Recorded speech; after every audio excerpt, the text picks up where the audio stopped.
नमस्कार, आम्ही तुम्हाला आज कोनचे दोन भाग करून दाखवणार आहे. त्यालाच कोन दुभाजक म्हणतात. हे कोन ABC. त्याचे आम्ही दुभाजक काढणार आहोत.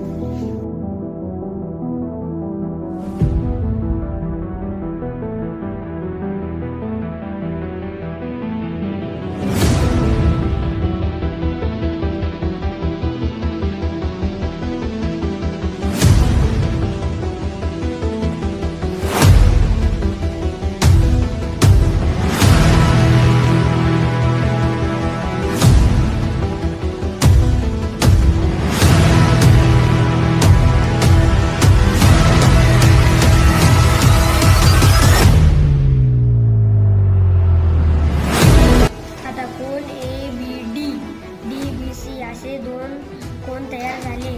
आता कोनाचे मदतीने त्याचं माप घेऊया.